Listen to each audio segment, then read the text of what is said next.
think we had one day to prepare after the game on Saturday. Guys listened, wanted to learn, wanted to do what's right, and I think we did a really good job of taking away their strengths and just making them use their weaknesses until we were able to control them for the You thought you could win, I'm sure, but did you ever, in your wildest dreams, think you could win by 25-30? I mean, games like that happen, like this happen every once in a while. You'll get a team that's, they start off a little bit cold. They weren't hitting their threes. That's what they're known for. But all that's not credit to our defense. I think you have to. I want to make sure our guys get credit for that because they did a good job of closing out and making them play, making plays for the drive. So we can help that way, help a little bit better. But no, we didn't see us winning by 25 plus. Just credit to all the guys and their willingness to listen and know the game plan going forward. You sort of waiting for a game where everybody sort of was clicking offensively and hitting shots at the same time? It's a good feeling to have that. Here, hit a bunch of threes, Aaron, Terry. We're firing on all cylinders. It's going to be really hard to guard us for anybody. And when Juwan's got the ball in his hand, we feel like no matter what, he's going to make a play for us, make a pass or make a shot. We have a layup, get fouls. He's going to do something good with the ball. I think we're heading in the right direction. What does that do when you guys do have multiple guys hit from outside? What does that open up? I'm sure obviously open space, but can you explain a little bit what it does? It opens up money for his drive.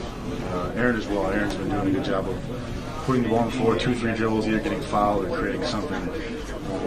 But yeah, it spreads the floor for Wani. And I think about last year, if you remember how packed in teams would play against us, they'd have one or two guys just camped in the lane. And those dribble drives weren't open. It hampered us a lot on offense. But the way the guys are shooting now, it's looking good for us. You went up against a team that's been shooting pretty well all year, and number 4, I believe, scoring team in the nation coming into this one. What were you able to do that just completely threw them off their game? Know the game plan.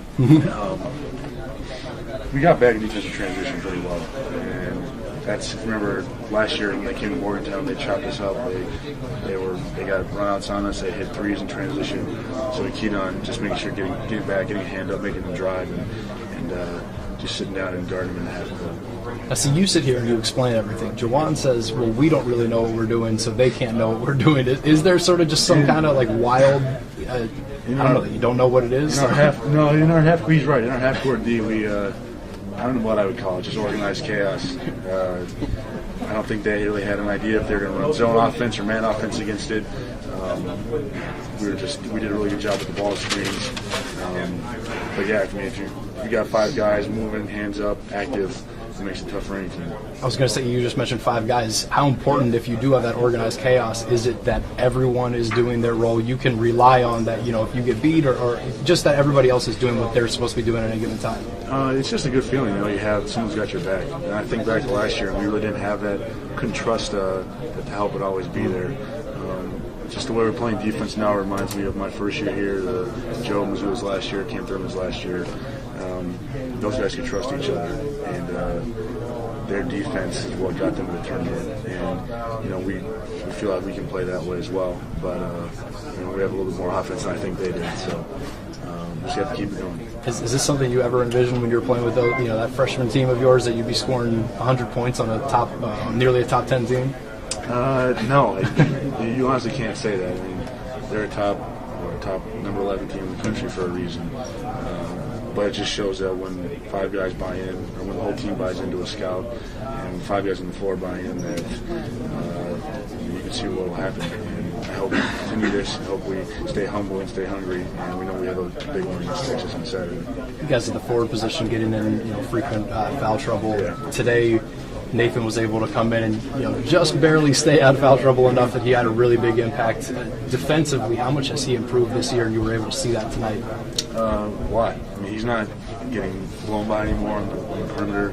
He's been doing a really good job when we trap screens, getting his hands up. I think he picked one off and then took it to the house, and then had another one where he got a deflection. So he's playing a lot better defensively, and that's what keeps you on the court. I mean, you might not make making your shots, but if you can lock down on defense, and that's all we can ask you. When you look at where you guys are now on this run, was it hard to see this point a month ago or November, early December?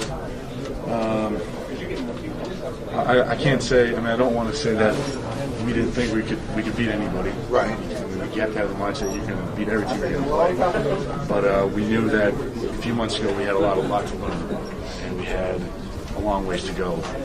But I think we've come into practice most every day prepared or with the willingness to learn, and I think it shows in our play. And quite honestly, we have a really good leader in Jamal. It's just, I go back to last year, I think about it. It was some days just can't. We really didn't have a true guy to hold us together when things got bad, and we have that this year.